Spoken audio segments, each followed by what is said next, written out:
¿Qué tal, gente? Bienvenido a Emprendementes. Antes de comenzar, por favor, sigan a nuestros patrocinadores: Más Móvil Negocios, Drija, Altos del María, también está Lulubit y Kevlar Wireless también está aquí con nosotros. Y síganos y compartan su contenido, y también sigan y compartan el contenido de la emprendedora del día de hoy, que es la mejor manera de nosotros apoyar a los emprendedores. La invitada del día de hoy ya había venido al podcast, pero una persona dentro del equipo de trabajo borró el audio de la entrevista. Entonces llegó diciembre y no pudimos entrevistarla de vuelta, pasó el tiempo y entonces nos vimos en Panamá en Positivo y yo le dije: oye, Caroline, quiero disculparme porque esto es una chavada, bueno, otra manera de decirlo, y lo que más me da pena es que es una persona de televisión. O sea, no es que es una persona que no, o sea, es una persona que... Entonces pasamos como que pena un poco más grande, pero hoy con nosotros está la licenciada Caroline Schmidt, que ella tiene mucha experiencia en televisión y pasa hoy de ser entrevistadora a entrevistada. Oye, sí, gracias, Brian. Acércate al micrófono. Sí, siempre es raro estar del otro lado de la silla, así que gracias. Me honra siempre que me hacen entrevistas porque no es lo que acostumbro. Así que gracias. Y mira, Dios sabe por qué hace las cosas. Porque es verdad que se borró y no te preocupes porque en televisión también pasan chambonadas, claro que sí. Pero bueno, estamos en un set nuevo, sí. Una nueva evolución del podcast, así que mira, salió hasta mejor y todo. Sí, sí, la historia de este set es un trabajo en proceso. Nosotros estamos todavía ahí, no se ve porque las cámaras están haciendo magia, ¿no? Pero hay un poco de cables por ahí que tenemos que esconder y está muy pro. Tenemos que rellenar. Por lo menos ahora ya tenemos luces. Matamos el tema de la contraluz porque la ventana, digo, obviamente era una taquilla y una cosa, pero es muy incómodo uno grabar en contraluz. Entonces la gente que hace esto ve eso y dice: man, este man está loco, porque, o sea, se mete una nube y ya te cambia todo. Por eso los estudios de televisión son en ambientes así cerrados. Controlados, luz controlada, porque o sea, tú puedes grabar a cualquier hora y no pasa nada. Acá al lado, bueno, estamos en la misma oficina, pero al lado yo nada más podía grabar por lo menos de 2 de la tarde a 5 de la tarde, por ejemplo. Porque ya yo veía ahí, entonces yo decía: y si viene una nube por allá, entonces tenemos que hacer rápido, porque entonces se mete o sea... Es casi como grabar en exteriores. Es horrible, la verdad. Pero ahora hay mucha gente que está grabando en contraluz. Estoy viendo ahí como que quieren meterse en esa onda. La verdad es que piénsenlo bien. Cuéntame un poco de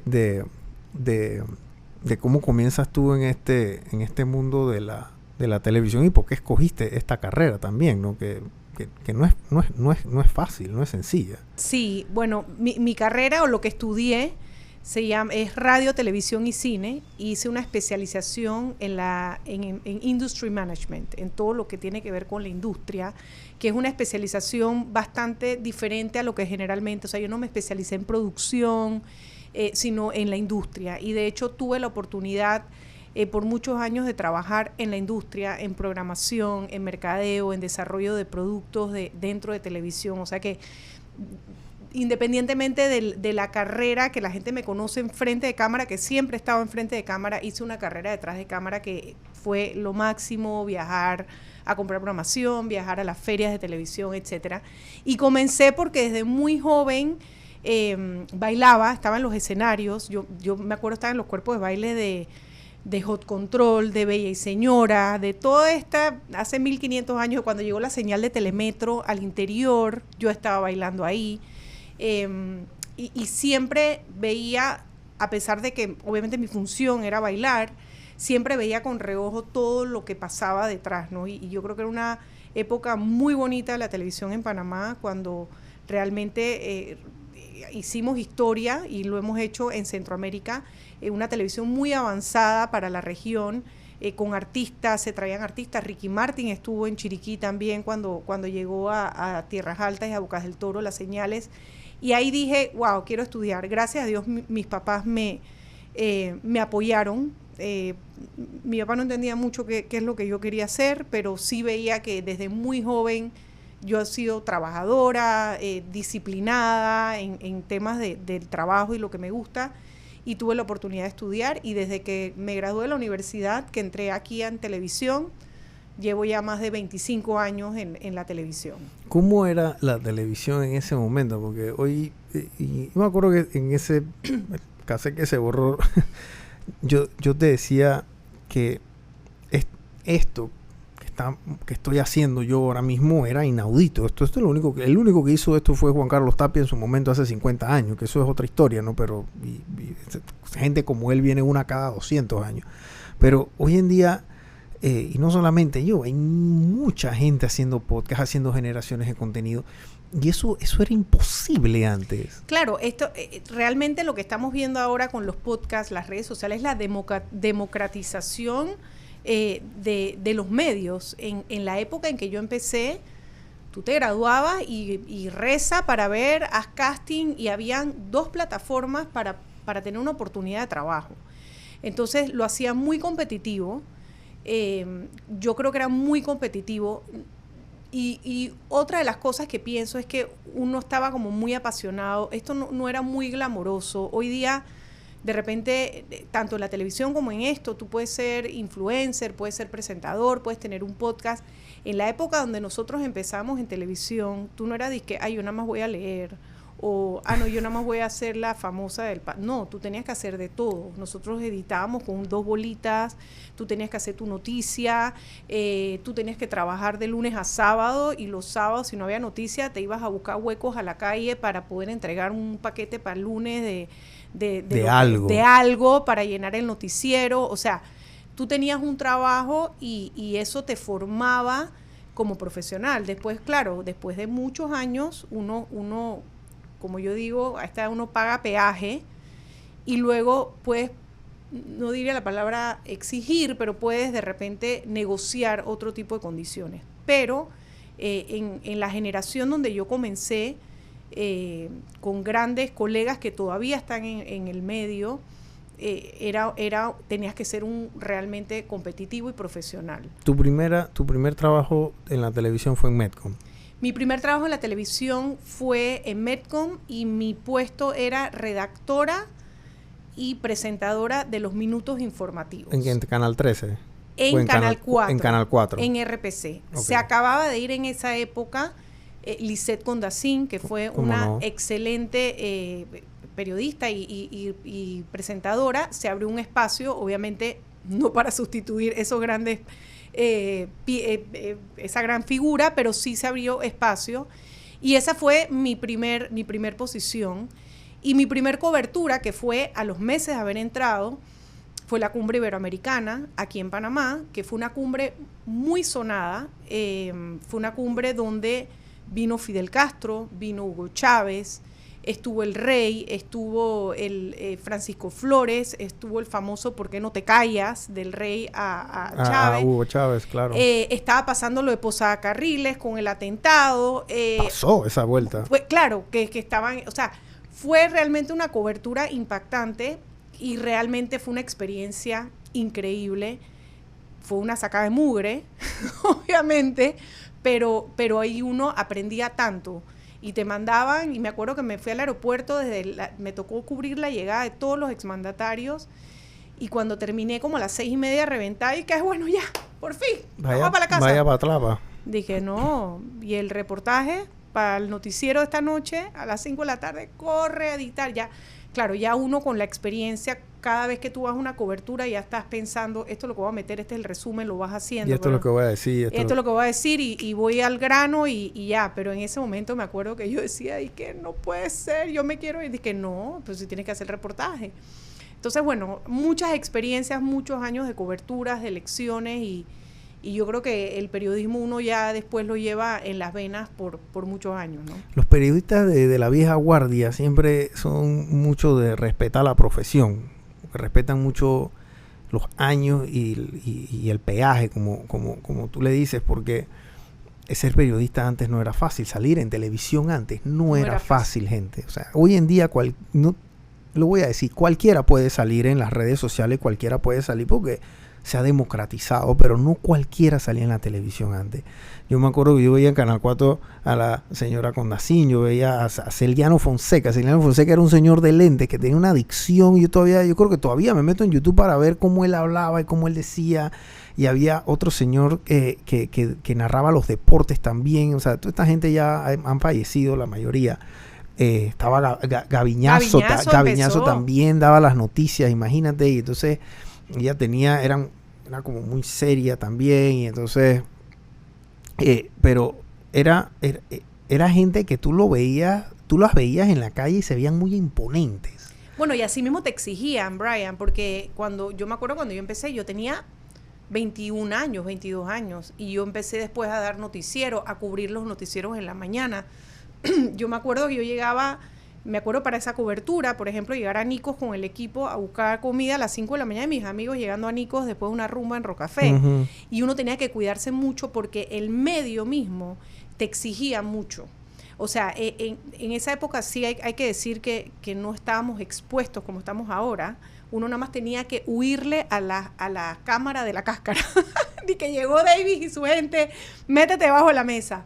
Pero en general te exigían vestuario, te exigían credibilidad, te exigían que te comportaras. O sea, había todo una mística alrededor de ser un presentador de noticias o ser un periodista de un canal, ¿no? Entonces sí era una presión fuerte.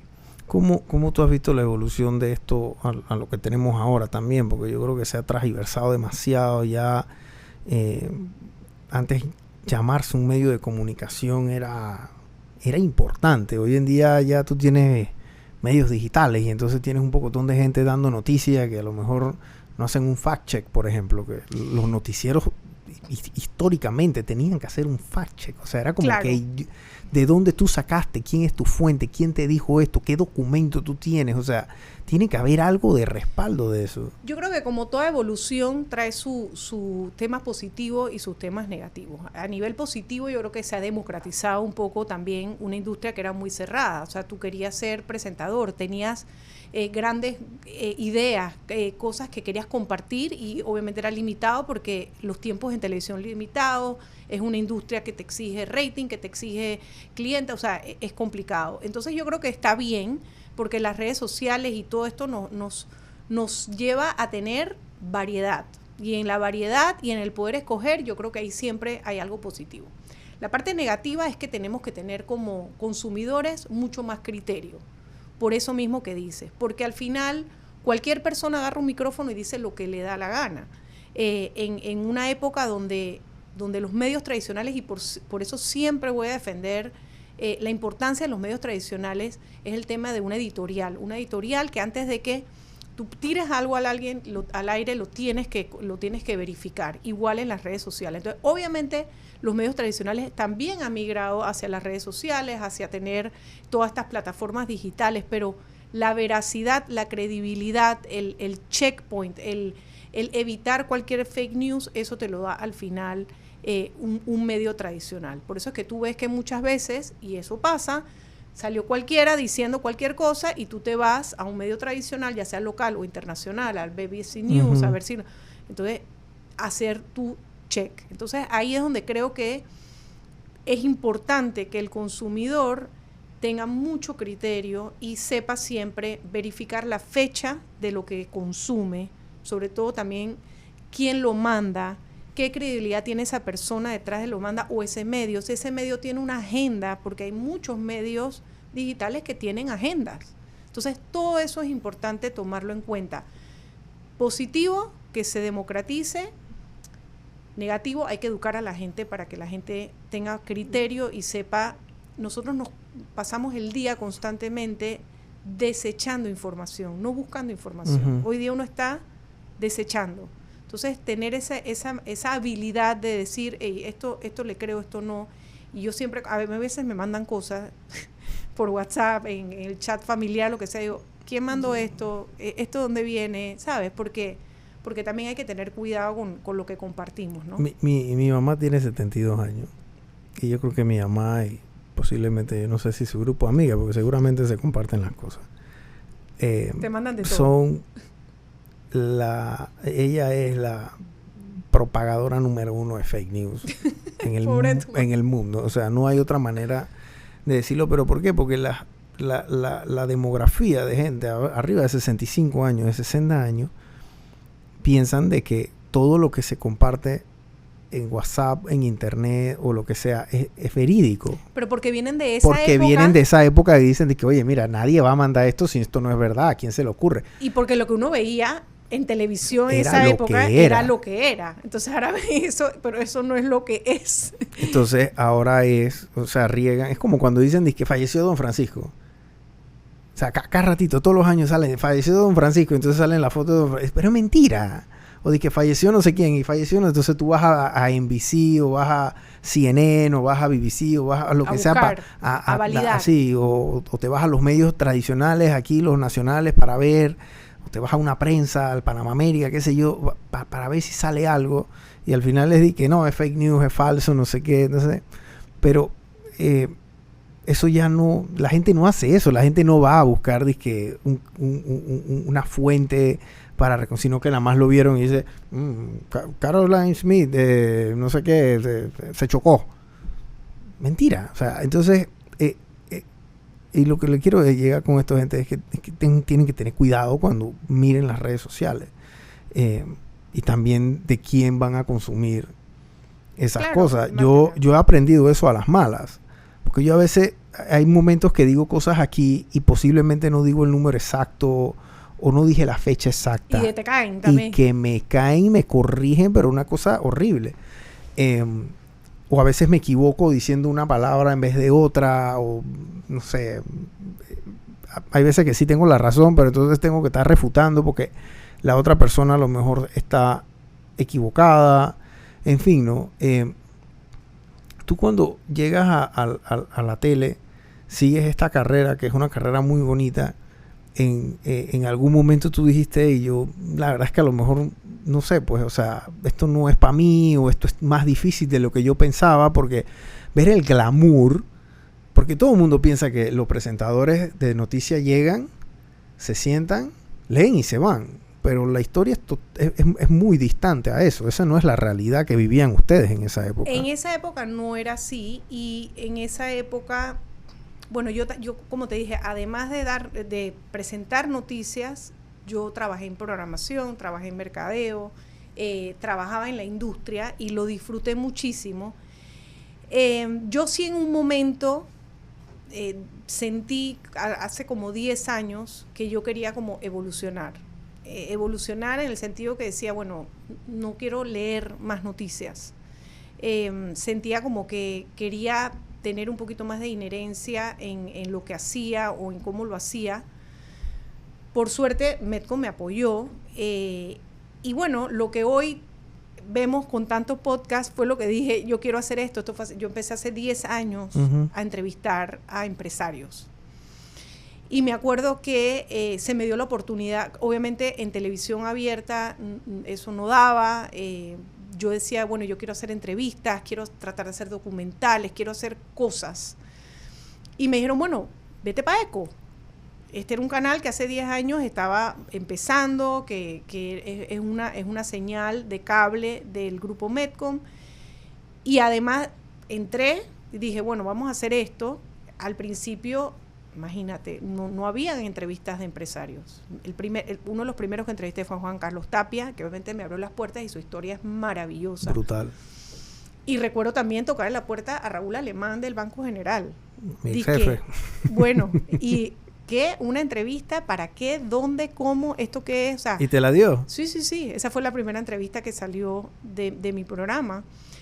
Y fue un camino complicado al principio, pero bueno, han sido 10 años entrevistando empresarios y además en ECO tuve la oportunidad, no solo que todavía soy presentadora y empezamos la nueva temporada también de Perfiles, sino que también estuve manejando la marca de ECO y la programación por 5 años.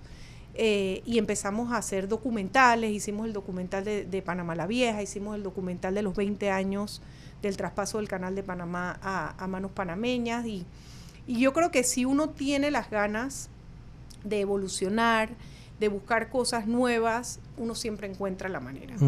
Para muchas personas era una locura que yo me fuera de repente de Telemetro, de un canal abierto, de un canal súper masivo y obviamente reconocido por tema de noticias, a hacer locuras. ¿Y por qué te fuiste a hacer locuras? Porque yo quería hacer cosas algo nuevo, diferentes, yo quería poder entrevistar gente, quería poder tener inherencia en el contenido y como te digo, o sea, la verdad que me apoyaron. Yo hoy día Eco es un canal referente de noticias, muy posicionado y donde hemos podido hacer un montón de cosas que realmente si no me hubiera atrevido a dar el salto, quizá no lo hubiera hecho. Sí, porque canales alternativos, digamos, de esa forma se puede experimentar un poquito más, claro. Inclusive hasta la misma corporación o los mismos canales dicen que aquí hay un poquito más de aquí hay un poquito más de gabela. Pero un canal tan tradicional como Canal 13, Canal 4, Canal 2, etcétera, ya esa programación está. Claro, y obviamente... O sea, salirse de eso es complicado. No es que en las noticias ahora de la nada tú vas a ver a la gente cantando, o tú vas a ver no sé qué. O sea, tú no vas a ver esos perfiles, por lo menos la gente que tú entrevistas no la vas a ver en un noticiero, por ejemplo. Muy, muy rara vez. Pero... Por eso fue una movida arriesgada hasta cierto punto, porque yo la verdad que... Porque eso te hacía o te deshacía, o sea, podías quedar, dije, esta mano le fue bien en esto, vaya la vida, qué pereza, no sé qué, porque aquí la televisión no es que te da muchas oportunidades tampoco. Claro, ¿no? yo pienso igual que el éxito, como todo en la vida, es relativo. El éxito es relativo a tu felicidad. Para algunas personas dirán, o sea, qué movida más mala, o sea, quédate en el canal principal o dando noticias o sé una presentadora más masiva. Para mí fue un éxito porque estoy haciendo lo que me gusta y lo que yo quería hacer, independientemente, porque ojo, esto es algo de lo que yo también hablo siempre. Tú tienes que amar tu trabajo y la fama es una consecuencia en caso tal. No es al revés, porque ser famosa es fácil. Sí, y hoy en día más. Hoy en día más. Pero al final, como yo no realmente... nunca, o sea, mis decisiones no han sido basadas en popularidad o fama, sino en lo que realmente a mí me llena como profesional. Yo estoy muy feliz con mi decisión y para mí fue una decisión exitosa. Tengo más de 300 entrevistas de empresarios. Wow. A lo largo de 10 años. Los mayores CEOs de Panamá y la región han pasado por perfiles. Eso me permitió tener otra perspectiva, me permite aprender todos los días.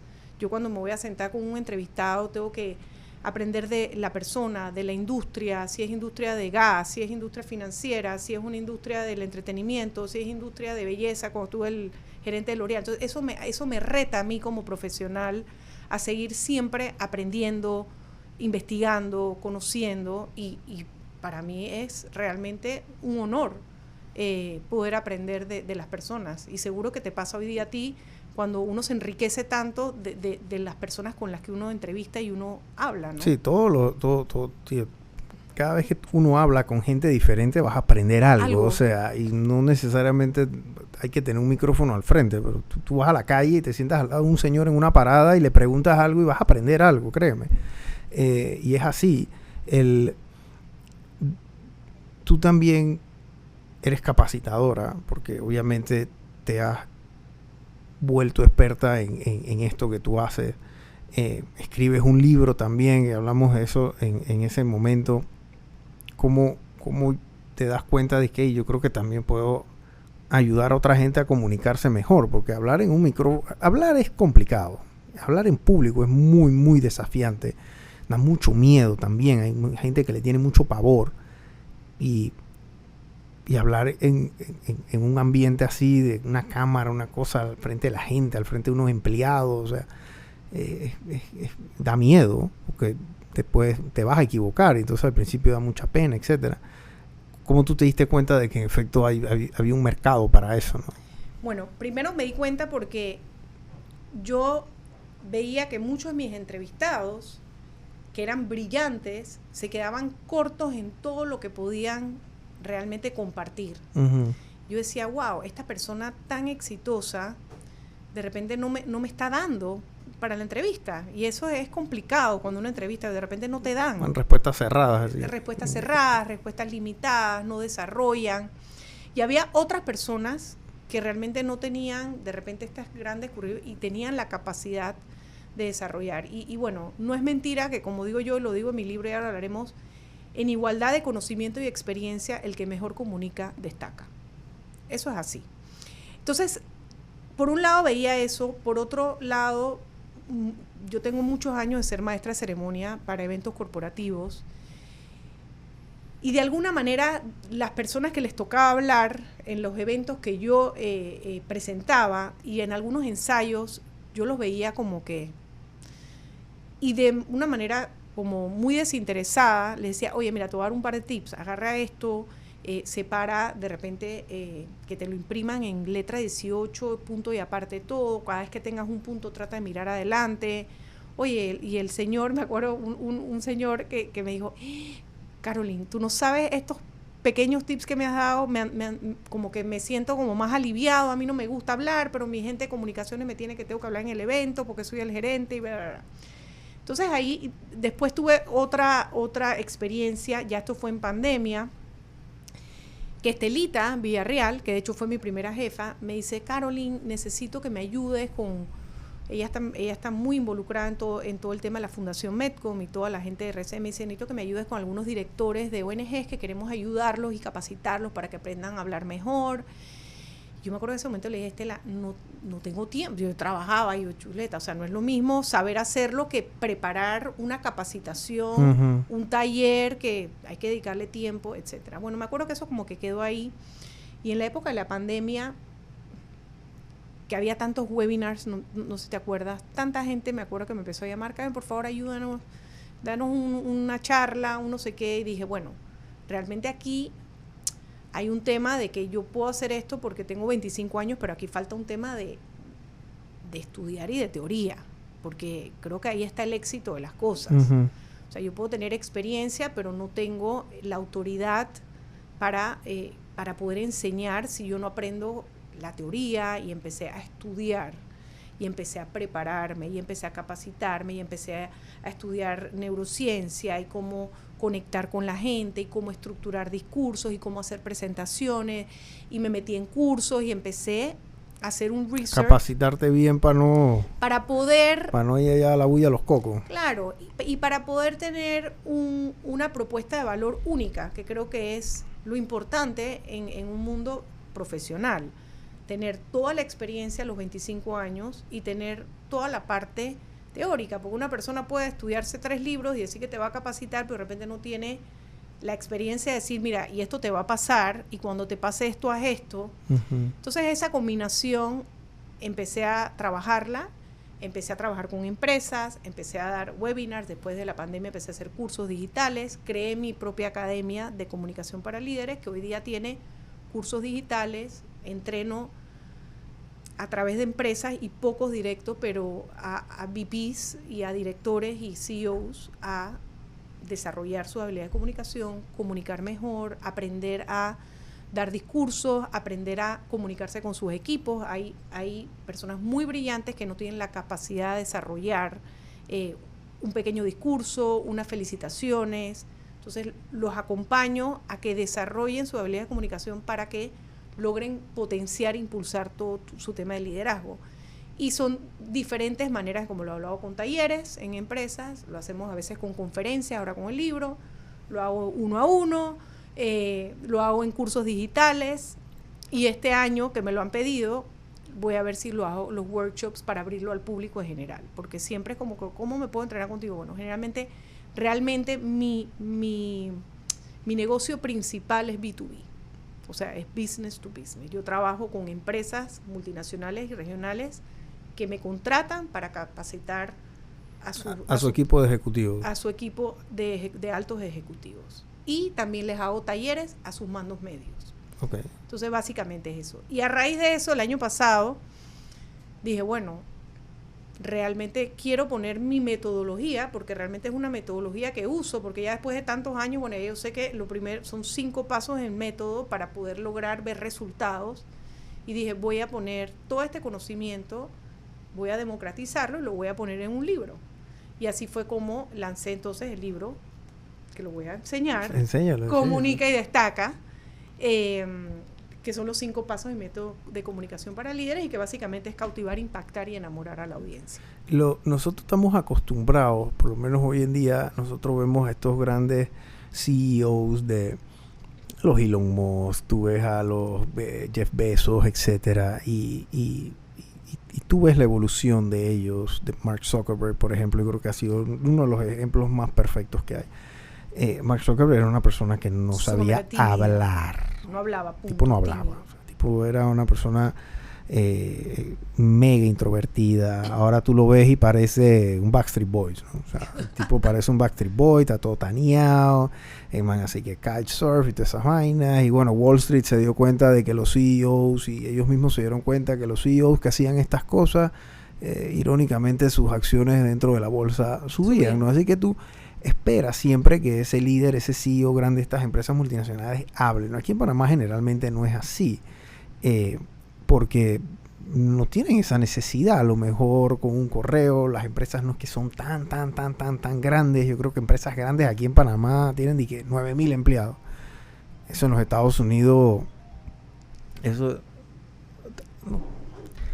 en los Estados Unidos está alzando el celular, gente, tranquilo, sí. No ha pasado nada. ¿Ves la chambonada de la presentadora de televisión que no lo puse en silencio? Entonces, eso sí, y todas estas cosas, lo que termina pasando es que aquí en Panamá no tenemos esa necesidad, o no la teníamos, pero hoy en día ese es una multinacional que está llamando a Caroline desesperado. No, ese es mi hijo que está de vacaciones, desesperado.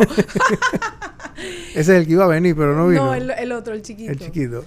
Pero ¿sabes una cosa, Brian? Te voy a decir, en relación a lo que me estás hablando de los CEOs, yo creo que hay 2 cosas importantes. Uno, la evolución del liderazgo ha cambiado muchísimo. De la preponderancia del papel aquí en general, porque y esto ha sido a través de las redes sociales, etcétera. Antes, un líder podía separar perfectamente su vida profesional de su vida personal. Era muy ochentero eso de que los líderes, tú sabes, no eran personas quizás tan abiertas, etcétera. Eso ha ido evolucionando porque cada vez la línea es más delgada entre la vida profesional y personal. Y hoy día buscamos líderes mucho más empáticos, mucho más reales, menos acartonados, y que sobre todo comuniquen y conecten más. No necesariamente con tus stakeholders, como de repente tú ves estos líderes, Mark, Jespa, etcétera, porque obviamente son empresas billonarias, pero con sus equipos internos. O sea, un líder tiene que tener la capacidad hoy día de conectar con la gente de la que se rodea, con sus direct reports, con sus equipos de trabajo, poder en una cena de Navidad poder dar un speech que parezca improvisado, pero que no lo es. Entonces, sí, los líderes hoy tienen que estar más expuestos. La gente lo demanda, las empresas lo demandan, y yo creo que de una manera mucho más empática, mucho más emocional, logras mayores resultados con tu equipo. O sea, una persona, un líder que no tiene la capacidad, y para mí hay 3 palabras indispensables que definen un líder, y es la capacidad de inspirar, influir y persuadir. Tú tienes que lograr hacer estas 3 cosas. Si tú no logras inspirar a equipos, influir, porque no es lo mismo hacerle caso a un jefe que a un líder, y persuadir, ahí sí, a tus equipos, a tus stakeholders, a tus directivas, tú no puedes ejercer liderazgo. ¿Cómo tú logras estas 3 cosas? El vehículo, la herramienta, la manera de llegar a esto es la comunicación. Uh-huh. Por eso que digo, no es de que aprender a comunicar porque hay que aprender a hablar en público, no. Es que la comunicación te va a llevar a influir, persuadir y, por supuesto, inspirar a tu Claro. Equipo. Sí, usted, mire, el emprendedor siempre tiene que estar listo para hablar. Siempre. Usted no sabe quién le va a tocar la puerta el día de mañana o quién se va a encontrar a usted y le digo, oye, ¿usted qué vende? Bueno, yo vendo libros. Ah, mira, que yo tengo un libro que hace ta. Porque hay gente que llega y se gana la reunión o se gana la cita con el cliente, ¿no? Entonces llegan allá y comienza una cantidad de verborrea y una cosa. Entonces no aterrizan, no dicen lo que tienen que decir, dejan cosas por fuera, meten cosas que no tienen que estar metiendo. Entonces a la hora de la hora, digo, uno aprende eso con los golpes también, ¿no? Pero el tema de una comunicación efectiva hoy en día es primordial. Yo estoy totalmente de acuerdo que ya esa línea se ha vuelto hasta medio invisible. Totalmente. O sea, ya hoy en día con un celular vienen y agarran, y eso ha pasado. O sea, que son crisis, ¿no? Pero agarran a fulanito en la playa sin camisa y le toman una foto y allá va eso. Entonces, o no necesariamente en ese aspecto, pero cualquier otra cosa, tú estás... Mira, Brian, es tan así que me da risa porque dices, tiene que aprender un emprendedor. Yo he tenido gente, y he tenido personas de alto reconocimiento que ni siquiera tienen su elevator pitch, ¿ok? Y yo me he sentado, y parte de lo que yo hago, yo me siento con ejecutivo y le digo, ¿cuál es tu elevator pitch? No, yo soy el director de no sé qué. No. ¿Cuál es tu elevator pitch? O sea, no, yo soy socio de una firma. No. ¿Qué haces? ¿Cuál es tu target? ¿Ayudas a corporaciones o instituciones no gubernamentales? O sea, ¿cuál es tu especialidad? O sea, tú tienes que poder en 30 segundos, si alguien te dice, tú en Panamá aquí eres conocidísimo, pero tú llegaste a México y te sentaste con 80 CEOs o lo que sea y te dicen, ¿tú qué haces? Bueno, mi empresa o yo ayudamos o nos enfocamos en, y tienes que tener un elevator pitch. ¿Qué haces? ¿Para quién lo haces? ¿Cómo lo haces? ¿Y a través de qué? O sea, ¿cuál es tu servicio? Todo eso en 30 segundos. Imagínate un emprendedor. Yo tengo mi elevator pitch. Tú me dices ahora, Caroline, ¿tú qué haces? Ayudo a profesionales a desarrollar sus habilidades de comunicación para potenciar su carrera y liderazgo a través del método de comunicación para líderes. Yo de ahí ya te puedo, pero en 30 segundos ya tú sabes lo que yo hago. Después te puedo decir a través de mi comercial, lo tengo en libro, lo tengo en conferencia, lo tengo. Pero esa estructura de saber contestar en 30 segundos qué hago y cómo te puedo ayudar o cómo te puedo vender mi servicio, la mayoría de los emprendedores no lo tienen definido. Y eso te lo tienes que aprender de memoria. Eso es verídico. A mí a veces me para gente en la calle y me dice, oye, Brian, es que quiero ayudar, quiero que me ayudes con algo y quiero venderte algo, lo que sea. Y yo dije, bueno, ¿A qué te dedicas? ¿A qué te ayudo? Dime. No, mira, lo que pasa es que tengo mi esposa y mis hijos y entonces quedé sin trabajo y no tengo plata. Y es ¿pero qué quieres? ¿Qué necesitas? ¿En qué te puedo ayudar? No, lo que pasa es que mira, que el perro le pasó, entonces ya yo estoy... Y ni siquiera están en una situación que me van a decir, porque normalmente a veces cuando tú agarras gente así te piden $5, ¿no? Pero este no es el caso. El caso es que siempre es como que no llegan al grano, pues. El caso es que tú tienes que saber qué decir y qué contestar. Y que los elevator pitch se dice así porque tienes 30 segundos para decir qué hago, cómo te puedo ayudar. Lo que te demora en el elevador con alguien, ¿no? Y esa oportunidad la tienes que tener lista siempre. Sí. Entonces, eso es básico para empezar a poder moverte en el mundo profesional y para poder hacer networking, etcétera. Ya después tienes que aprender a estructurar presentaciones, a estructurar un pitch un poco más largo, a poder conectar con la gente, a dónde meto una data, cómo comienzo, cuál es mi titular o mi call to action final, qué quiero lograr con esto. O sea, hay muchos errores y los vemos a todo nivel. Errores como, por ejemplo, yo reviso presentaciones de corporaciones, presentaciones que van a directivas con firmas de confidencialidad y todo lo que implica. Y empiezan con la presentación y yo le digo, pero espérate un momentito. Me empiezan a tirar un chorro de data, de slides para una directiva y yo digo, pero espera un momento. Vamos a empezar. ¿Cuál es el objetivo de esta presentación? Bueno, es que tengo que presentar el informe, pero ¿cuál es el objetivo? O sea, ¿qué tú quieres lograr? ¿Tú quieres nada más informar? ¿Tú quieres hacer una venta? ¿Tú estás pidiendo presupuesto? O sea, si tú no sabes dónde tú quieres llegar, la otra persona menos. Si tú no tienes el objetivo bien claro de lo que tú quieres lograr con cada presentación que tú haces, el que está del otro lado menos. O sea, hay cositas que parecieran tontas, pero que hacen una gran diferencia antes de empezar a estructurar o antes de hacer una presentación, un PowerPoint. Y tú tienes que escribir quién es mi audiencia, quién va a estar ahí, todo lo que sepas, qué necesidades tiene esa persona o ese jefe o esa directiva. empezando por ahí, ¿cuál es el objetivo? ¿Qué quiero lograr? ¿Qué quiero pedir? ¿Esto nada más voy a informar o tengo un call to action que quiero lograr que haya una acción por parte de la otra persona? O sea, todo eso es antes de empezar a armar un PowerPoint. Sí, hay veces que uno hace estas presentaciones y me estoy acordando de mis tiempos en la banca, que había gente que tenía que presentar cosas ante el equipo, ante, yo no sé, cuando damos nuestros seminarios, capacitaciones, lo que sea.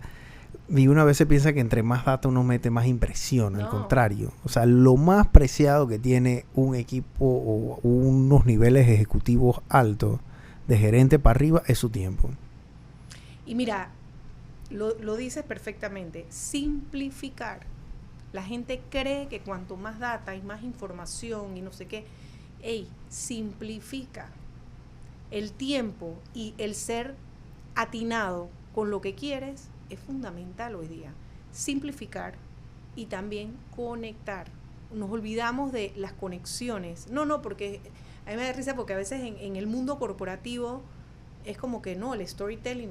No, es que el storytelling no es sentarme a hablar de mi vida profesional. Uh-huh. El storytelling tiene que ver con cómo tú hablas de una experiencia de un cliente con esta nueva propuesta que quieres hacer.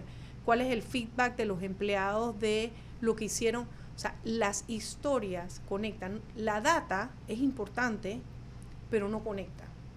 Y en comunicación nosotros tenemos que apelar a los 3 cerebros, y no me voy a poner muy técnica, pero hay momentos para conectar con nuestro cerebro límbico, hay momentos para data y hay momentos también para nuestro cerebro reactivo y también llamar la atención. Entonces hay que aprender a utilizar todo eso para tener una comunicación efectiva y que logre los objetivos que nosotros queremos. El tema del storytelling a mí me encanta. Yo por aquí tengo el libro de Robert McKee, que creo que está acá atrás.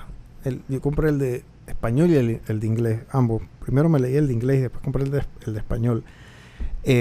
Y Robert McKee es un guionista famoso en Hollywood y después comenzó a enseñar a hacer guiones, y entonces escribe el libro que se llama Storynomics, donde él redacta casos de asesorías que él daba también para empresas para que aprendieran a contar la historia de sus productos y sus servicios. Y los gringos y los argentinos y los brasileños, estas mecas, esos manes son expertos en contar la historia. O sea, ellos allá no te venden nada. Por eso es que cuando tú ves una publicidad gringa, tú te quedas viendo toda la vaina porque tú dices, hicieron una historia. Ya se acabó. O sea, tú quieres que la publicidad dure más. Y digo, obviamente los gringos y las agencias gringas han llevado esto a otro nivel cuando son los Super Bowl y estos eventos grandes y estas campañas icónicas que no tienen nada que ver con vender el producto. Budweiser, cuando hizo la publicidad de los Golden Retriever con el caballo y la cosa, o sea, ¿qué tiene que ver un caballo y un Golden Retriever con vender pintas? Eso no tiene nada que ver. State Farm tiene a Al from State Farm, entonces es un man que es como que el que te atiende, y entonces el man te echa un cuento y tú te dices, pero o sea, ¿este man qué hace? Dices, no, él trabaja en State Farm. ¿Qué hace State Farm? Vende seguro. Ah, ok, ya. Pero las historias, te das cuenta cómo te quedan. Tú te acuerdas de la historia perfectamente y después amarras entonces la marca. Claro. Entonces es importante, todas las empresas tienen una historia que contar. Todas las empresas nacieron de una generación donde vieron una necesidad, donde el fundador después creció. O sea, ¿cuál es la historia? ¿Cuál es la historia detrás de la marca? Porque eso es lo que realmente genera conexiones y genera esa lealtad del cliente y esa lealtad de las personas. ¿Tú consideras que las marcas hoy en día tienen que tener su cara? O sea, que el dueño de la empresa ya tiene que tener un papel más preponderante no necesariamente en su comunicación. Dueño, pero sí hay que salir. Hay que dar la cara, porque la gente ya hoy día, y esta generación, la generación de antes no era así. Esta generación quiere saber quién está detrás, sí, en qué cree, a ver si me cae bien. No, si cree o no cree, si es open-minded, si no es open-minded, si es ambientalmente responsable, si es abierto con la comunidad LGTB. O sea, la gente quiere saber quién está detrás de esa marca y en qué cree los directivos de esa marca. ¿Cuáles son sus valores? ¿Cuáles son sus valores? La gente ya compra en base muy distinto a nuestra generación cuando empezamos. La gente quiere saber quiénes son los líderes atrás, cómo piensan y si esas personas realmente tienen una relación conmigo como para yo poner mi dólar en su servicio. Yo he visto Wall Street Journal habla mucho de esto, el Economist también habla mucho de esto, y es lo que tú dices. Hoy en día hoy en día el consumidor, o por lo menos las generaciones más jóvenes, lo ponen desde el punto de vista que yo creo que yo no sería amigo de esa persona, así que por ende no le voy a comprar. Sí, o no comparto sus principios. No me identifico con su marca, no me identifico con el carro que maneja, no me identifico con el cabello que usa, no me identifico con la corbata que usa porque es una corbata, qué sé yo. La emoción hoy en día es mucho más preponderante que antes, porque antes a lo mejor nosotros comprábamos algo por necesidad o comprar presión de grupo, o porque el precio era bueno, o porque la sociedad te dictaba que tú tenías que comprar una casa antes de los 25 años y casarte y tener 2 hijos. Pero ya hoy en día la cosa no funciona así. Por supuesto, y el consumidor ha cambiado, y yo siento que esta generación es más responsable en dónde pone su dólar, y eso está bien. Yo quiero saber si esta empresa es ambientalmente responsable.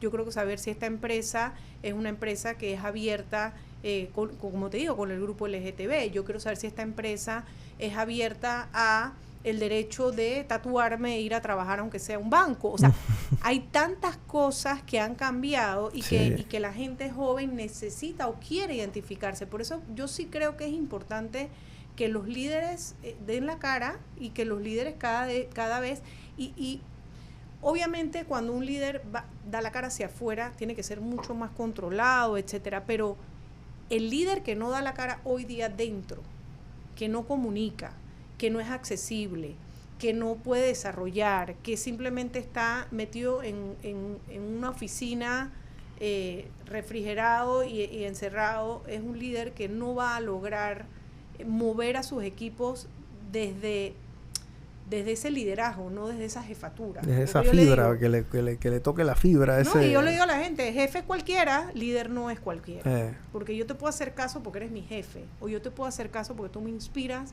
como líder a ser un mejor colaborador. Y son dos cosas distintas. Hay gente, digo, yo soy una de esas personas, yo siempre dije, wow, yo creo que yo trabajaría gratis en Amazon, nada más para, yo no sé, llevarle el café a Jeff Bezos. ¿Me explico? O sea, y no soy el único que piensa así. Claro. O sea, yo trabajaría gratis de chofer de Warren Buffett 1 año, sin cobrar $1 y comiendo pan y tuna. Yo sé que algo voy a aprender de ese tipo. Pero ese es el aura que tienen esta gente. Muy pocas empresas la tienen aquí en Panamá. Y hay que ser sincero. Pero eso se puede llegar a hacer, o sea, sí, desarrollar esas capacidades, que no es fácil, ojo. Y te voy a decir 2 cosas en relación a lo que acabas de mencionar de las empresas. Yo creo que cada día más, por lo menos es mi experiencia, porque si no, no pudiera vivir de esto. Empresas locales, multinacionales, pero empresas locales grandes están apostando por los Power Skills. ¿Okay? Antes la gente, tú ibas a recursos humanos, a capacitación, a mercado, todo era, o conferencias, y todo era hard skills, tú sabes, parte técnica. Hoy día se ha demostrado que desarrollar los power skills, que eran las habilidades blandas, pero que hoy día le llaman los power skills, es justamente hacia donde tienen que apostar las empresas. Y hay muchas empresas que están apostando a eso. Están apostando a enseñarle a sus colaboradores a comunicar, a desarrollarse mejor, a poder tener una mejor relación cuando van a presentar, a que ellos puedan aprender a comunicar para tener un mayor ascenso dentro de las oficinas. Entonces, por ese lado creo que sí se está haciendo. Y por otro lado, el tema de si se puede, claro que se puede. La comunicación, y lo pongo siempre, y lo pongo en mi libro, la comunicación es una habilidad que se aprende. El problema es que la mayoría de la gente nadie nos enseñó a comunicar. Lo aprendimos, yo que me gradué de radio, televisión y cine, lo aprendí, como decimos en Panamá, a la pedrada. Entonces, ¿qué pasa a una persona que nunca le han dicho la teoría, qué es lo que tiene que hacer? Esto es como manejar un carro. O sea, tú vas a agarrar la llave del carro y decir, dale, pues.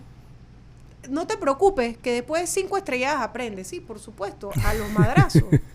Pero qué diferencia es cuando te ponen a una persona o a alguien que te dice, mira, esto es por aquí, esto es por allá. Cuando vayas a hacer esto, mete el clutch, pon primera, suelta suavecito, mete segunda, frena. Si viene una curva, frena siempre antes. Y luego es como todo, práctica, práctica y práctica. Pero sí se puede. Lo que pasa es que generalmente no nos lo han enseñado. Y cualquier habilidad se puede aprender. ¿Cuáles son esos errores o esas oportunidades de mejoras que tú notas una y otra vez con toda esta gente que tú has capacitado? O sea, tiene que haber ese común denominador, ¿no? Que los une a todos. Mira, yo creo que uno de los mayores errores que veo en temas de presentaciones es lo que hablábamos. La gente quiere meter demasiada información y muchas veces creen, sobre todo en equipos medios, que cuanto más información le metan a los jefes, mejor van a quedar parados. Y no necesariamente cantidad es calidad, ni cantidad significa los mismos resultados. Entonces yo creo que por ahí hay un tema de aprender a estructurar y aprender a ser concisos. Y el otro error que veo bastante es enfocarse solamente en el PowerPoint, en la presentación, en la data y la información. Y cuando tú te enfocas solamente en eso, en comunicación, te estás quedando con el 7%. Porque la mejor manera o la manera que uno conecta en comunicación a través de la voz y el lenguaje corporal. Entonces, cuando yo me siento con las personas que voy a entrenar, que muchas veces, la mayoría, yo creo que el 90% de las personas con las que yo trabajo no necesariamente no salen en televisión ni están expuestas en conferencias, sino que es en su día a día a nivel corporativo. Y el mayor error que yo les digo es que ellos todos practican su presentación, ya me la leí 20 veces, ya la practiqué 20. Espérate, tú la practicaste de pie, la practicaste sentado, tú presentas de pie, presentas sentado en una sala, en una junta, cómo presentas, cómo te sientes, cómo levantas tu voz, dónde metes tu lenguaje corporal. Entonces, cuando dejamos todo eso por fuera, estamos dejando demasiado en la mesa.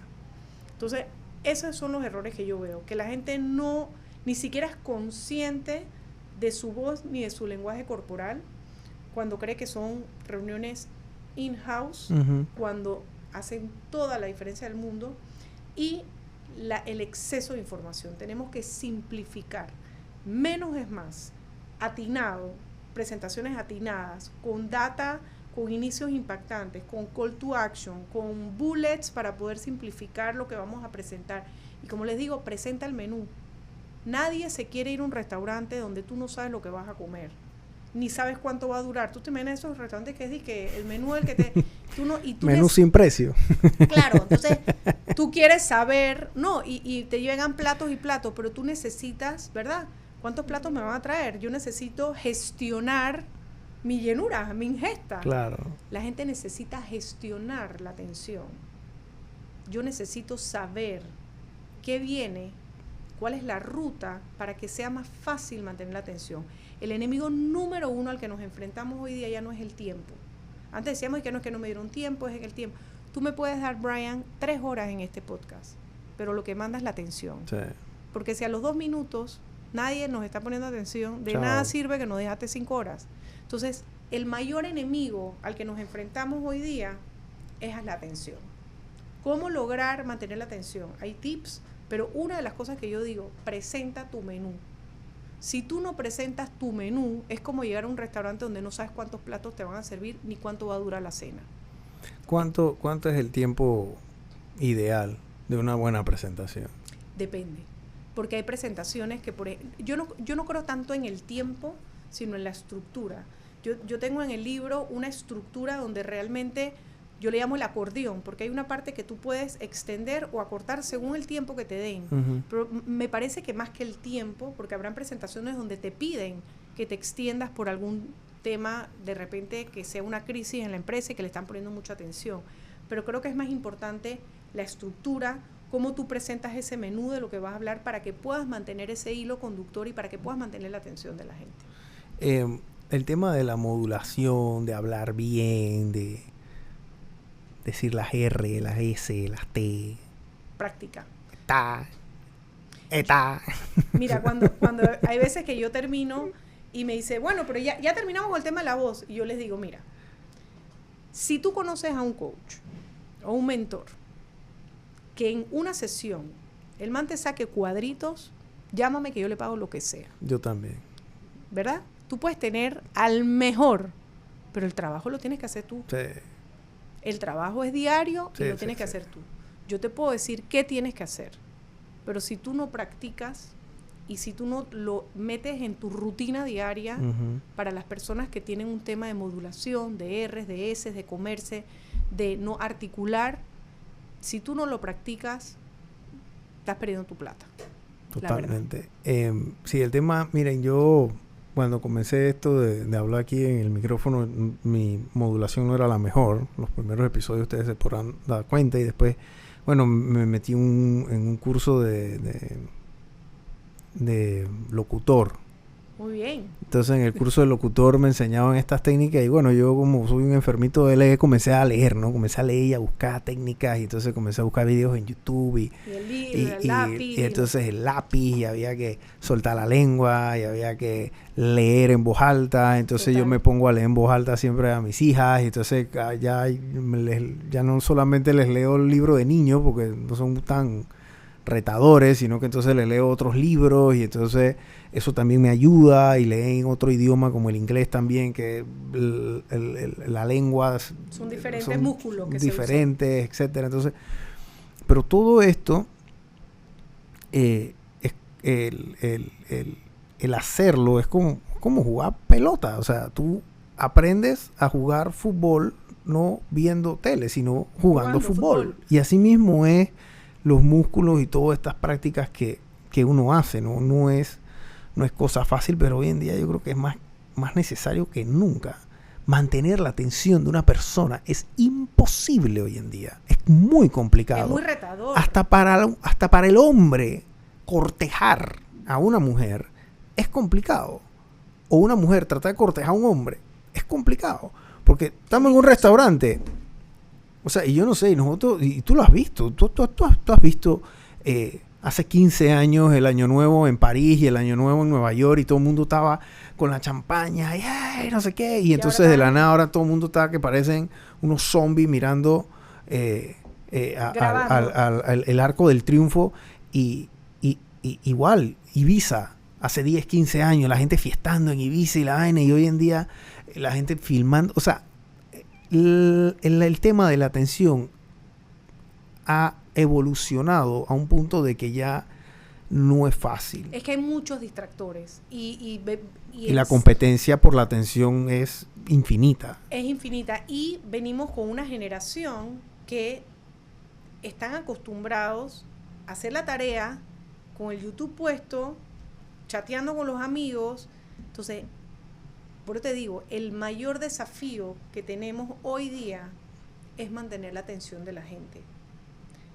Mantener la atención, poder captar la atención y que la gente no saque el celular, que vean mi presentación, que me escuchen, que los pueda tener embobados un ratito. Eso es un desafío enorme. Y para eso nos tenemos que entrenar y tenemos que aprender a hablar y tenemos que aprender a decir las cosas y tenemos que tener una buena dicción y tenemos que tener un buen tono y saber cómo estructurar y por lo menos mantener la atención de tus jefes. O sea, das una presentación y tú estás presentando y tu jefe está con el celular en la mano, tienes un problema. No hay aumento. Tienes un problema. No le van a dar bono. Caroline, gracias por haber venido. Sigan a Caroline en sus redes sociales. Compren el libro porque vale la pena. Miren, el emprendedor tiene que educarse y tiene que instruirse y tiene que afilar el machete, como yo les digo, ¿no? Ustedes tienen que afilar el machete. No es solamente a punta de huevo, ¿no? Pero ustedes tienen que afilar el machete porque en capacidad, como tú dices, en capacidad de conocimiento y de experiencia, el que comunica va a sobresalir. Y hoy en día, posiblemente, a lo mejor usted no tenga la mejor capacidad o a lo mejor no tenga el mejor precio, pero tiene las ganas de echar para adelante y comunica mejor que su competencia. Usted se puede ganar ese cliente. Usted puede, a lo mejor, vender más. Y la realidad es que el que no comunica hoy en día le cuesta más. No estoy diciendo que va a ser imposible, pero le cuesta mucho más. Y hablar en público, hablar de una manera efectiva, directa, uno no tiene mucho tiempo porque la atención es mínima, 3, 4 segundos si acaso. Entonces, instrúyanse en temas de esta índole porque son momentos que te cambian la vida cuando tú puedes hablar en público. El que maneja la palabra, el que maneja el verbo, maneja el mundo. Los grandes estadistas, los grandes gobernantes, los grandes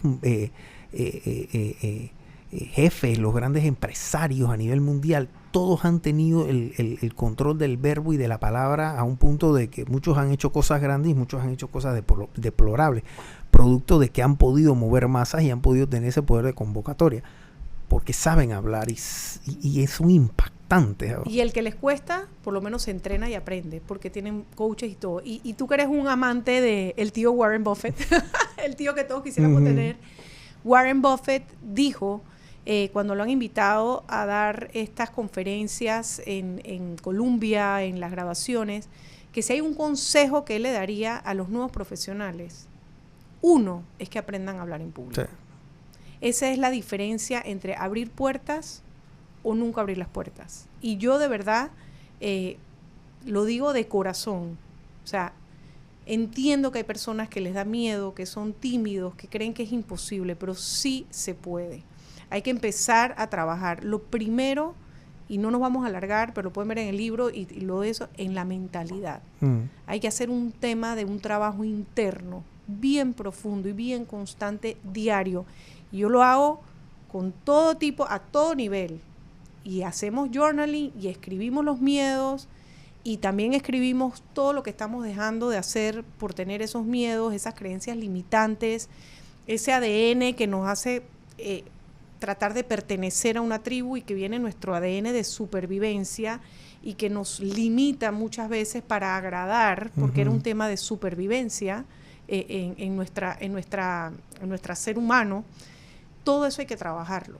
Hay que trabajar muy duro en esa primera parte. Por eso yo nunca empiezo a capacitar en temas de hablar en público si no es por el tema de mentalidad. Cómo trabajamos muy profundo ahí adentro para poder sentar las bases como de una buena casa y poner los pilotes para luego poder hablar de la decoración, la estructura, etcétera. Pero primero hay que trabajar el fundamento y hay que trabajar las bases de sentirse empoderado y de sentirse para poder hablar en público, y eso de verdad. Y esas inseguridades son tan fuertes. Es que yo no, y me está viendo, y si estoy gordo, y me estará viendo el cabello, y no sé qué. Y si lo hago mal, y todo lo que dejamos de hacer por los demás. Entonces hay que trabajar, pero bueno, ahí tienen herramientas y lo que mi mensaje es que se puede y que la mejor inversión que podemos hacer